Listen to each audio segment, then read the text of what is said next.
In an unnamed city overcome with violent crime and corruption, disillusioned police detective William Somerset is 1 week from retirement.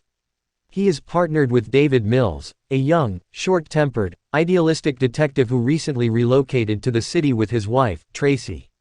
On Monday, Somerset and Mills investigate an obese man who was forced to eat until his stomach burst, killing him. The detectives find the word, gluttony, written on a wall. Somerset, considering the case too extreme for his last investigation, asks to be reassigned to another case, but his request is denied. The following day, another victim, who had been forced to cut 1 pound of flesh from his body, is found. The crime scene is marked, greed. Clues at the scene lead Somerset and Mills to the sloth victim, a drug-dealing pederast who they find emaciated and restrained to a bed. Photographs reveal the victim was restrained for exactly 1 year. Somerset surmises the murders are based on the Christian concept of the 7 deadly sins. Tracy invites Somerset to share supper with her and Mills, helping the detectives overcome their mutual hostility. On Friday, Tracy meets privately with Somerset because she has no other acquaintances in the city. She reveals her unhappiness at moving there, especially after learning she is pregnant, and believes the city is an unfit place to raise a child. Somerset sympathizes with Tracy, having persuaded his former girlfriend to abort their child for similar reasons and regretting it ever since. He advises Tracy to inform Mills only if she intends to keep the child. A comment by Mills inspires Somerset to research libraries for anyone checking out books based on the 7 deadly sins, leading the pair to the apartment of John Doe. Doe unexpectedly returns home and is pursued by Mills, who is incapacitated after Doe strikes him with a tire iron. Doe momentarily holds Mills at gunpoint but soon flees.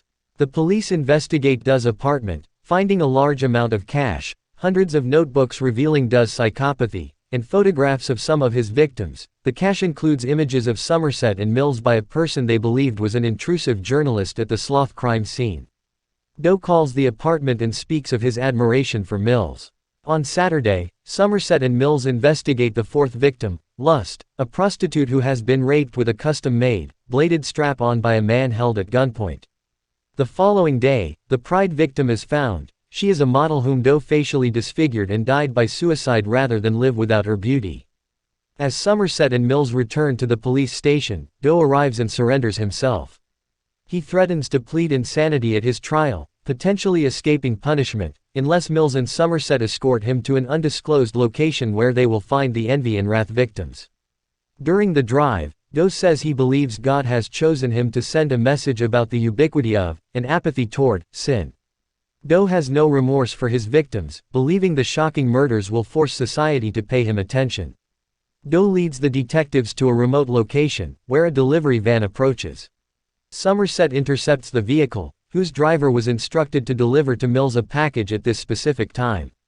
Somerset is horrified at the package's contents and tells Mills to put down his gun. Doe reveals he himself represents envy because he envied Mills' life with Tracy, and implies the package contains her severed head.